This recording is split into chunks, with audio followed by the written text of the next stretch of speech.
السلام علیکم ورحمۃ اللہ وبرکاتہ۔ اعوذ باللہ من الشیطان الرجیم، بسم اللہ الرحمن الرحیم، الحمد للہ رب العالمین، والصلاة والسلام علی سید الانبیاء والمرسلین، محمد وعلی آلہ وصحبہ اجمعین، اما بعد۔ عن انس بن مالک رضی اللہ عنہ ان رسول اللہ صلی اللہ علیہ وسلم قال انصر اخاک ظالما او مظلوما، فقال رجل یا رسول اللہ انصره اذا كان مظلوما افرأيت اذا كان ظالما كيف انصره؟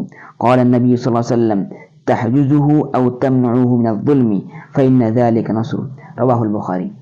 معزز سامعین، ایک نہایت ہی جامع حدیث ہے۔ اس حدیث کے راوی سیدنا انس بن مالک ہیں۔ فرماتے ہیں کہ نبی کریم صلی اللہ علیہ وسلم نے ارشاد فرمایا کہ تم اپنے بھائی کی مدد کرو چاہے ظالم ہو یا مظلوم۔ تو فوراً ایک آدمی نے عرض کیا، یا رسول اللہ، مظلوم کا معاملہ تو سمجھ میں آتا ہے کہ وہ اس پر ظلم ہو رہا ہے، کوئی مار رہا ہے، تو ظالم کی ہم مدد کیسے کریں؟ تو نبی کریم صلی اللہ علیہ وسلم نے فوراً وضاحت فرمائی کہ تم ظالم کی مدد اس طرح کرو، جا کر اس کو منع کرو، ظلم سے روکو، یہ اس کی مدد ہو جائے گی۔ اس حدیث کو امام بخاری نے روایت کیا ہے۔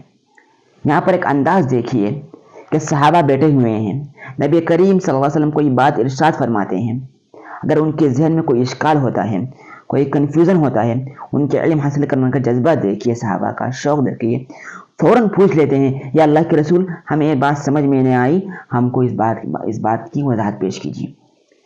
یہ سیکھنے کا انداز ہے۔ اسی طرح ہر شاگرد کو اپنے استاد کے سامنے یہی اسلوب اختیار کرنا چاہیے۔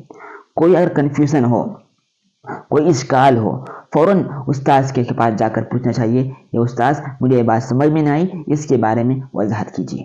یہ نبوی اسلوب ہے، اور صحابہ بھی اسی طرح کیا کرتے تھے، اور ہمیں بھی اسی طرح علم حاصل کرنا چاہیے۔ اب حدیث پر آتے ہیں کہ نبی کریم صلی اللہ علیہ وسلم نے فرمایا کہ تم اپنے بھائی کی مدد کرو چاہے ظالم ہو یا مظلوم۔ یہ بات سن کر فوراً حیرت میں آ گئے۔ اس میں سے ایک آدمی نے پوچھا، یا رسول اللہ، ہم ظالم کی مدد کیسے کریں؟ تو نبی کریم صلی اللہ علیہ وسلم نے وضاحت فرمائی، جا کر روکو، ظلم سے روکو اس کو، اور اس کو بتا دو کہ اچھی چیز نہیں ہے۔ اب اس حدیث کو آپ موجودہ حالات کے اعتبار سے کمپیئر کیجیے کہ آج جو ظلم ہو رہا ہے، ہر طرف خون خرابہ ہے، ہر جو طاقتور ہے اپنے سے نیچے اوپر ظلم کر رہا ہے، اس کو مار رہا ہے، اس کا مال ہڑپ کر رہا ہے، اور وہ یہ نہیں دیکھ رہا ہے کل کو میں بھی کمزور ہو سکتا ہوں، مجھ پر بھی کوئی ظلم کر سکتا ہے۔ تو ہمارا مسلمان ہونے کے ناطے، نبی کریم صلی اللہ علیہ وسلم کے امتی ہونے کے ناطے ہمارا یہ فرض بنتا ہے، ہم جا کر ظالم کو ظلم سے روکیں، اس کو نصیحت کریں، اس کو کہیں جا کر کہ بھائی یہ جو چیز کر رہے ہیں اچھی چیز نہیں ہے، کل کو آپ پر بھی یہ بنا سکتا ہے، کل آپ کیا کرو گے؟ اگر اللہ نے ان کو طاقت دی، پلٹ کر آپ پر کوئی ظلم کرے گا تو آپ کیا کرو گے؟ اور اس کو روکیں اور اس کو کہیں، بھائی یہ ظلم کرنا اچھی چیز نہیں ہے، کسی کا مال ناحق کھانا، کسی کا خون خرابہ کرنا، کسی کو مارنا یہ اچھی چیز نہیں ہے، یہ ظلم ہے، اور ظلم اللہ تعالیٰ کو سخت ناپسند ہے۔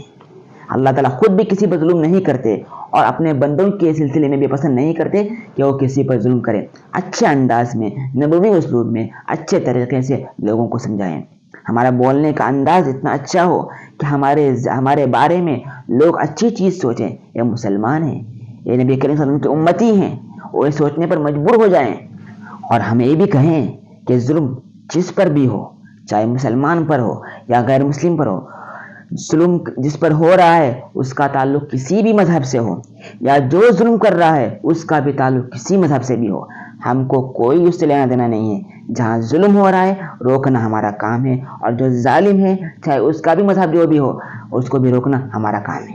ہم اتنے بہتر طریقے سے سمجھائیں، نبی مسلم سے سمجھائیں کہ وہ سوچنے پر مجبور ہوں کہ جس شخصیت کو یہ فالو کر رہا ہے، جس عظیم انسان کو وہ فالو کر رہا ہے، اس عظیم انسان کا امتی اتنا بہتر ہے اور اس کا اخلاق اتنا بہتر ہے، تو سوچو وہ سوچنے پر مجبور ہو جائے گا جس شخص کو یہ فالو کر رہا ہے اس کے اخلاق کتنے اعلیٰ ہوں گے، وہ جس شریعت کو لے آیا وہ شریعت کتنی بہترین ہوگی۔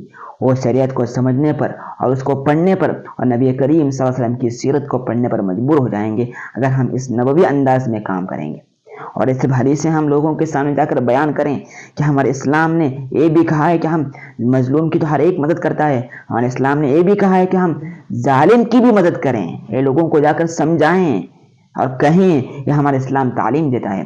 آج جو کچھ ظلم ہو رہا ہے ہمارے پر، ہم نے یہی ہمارا سب سے بڑا المیہ ہے کہ ہم جا کر ایسے پیغامات کو لوگوں کے سامنے آیا نہیں کیا، لوگوں کے سامنے پیش نہیں کیا۔ ایک تو زبان سے بولنا ہوتا ہے، ایک اپنے عمل سے بھی ثبوت کرنا ہوتا ہے. یہ سب کرنے کے کام ہے دوستو. دعا ہے کہ اللہ تعالی ہمیں بھی ان حدیث کو صحیح طور پر سمجھ پر اس پر عمل کر کے دوسروں تک پہنچانے کی توفیق عطا فرمائے. اللہ تعالیٰ سے دعا ہے کہ اللہ تعالیٰ ہم سب کا خاتمہ بالخیر فرمائے اور توحید پر ہمیں موت نصیب فرمائے. السلام علیکم ورحمۃ اللہ وبرکاتہ.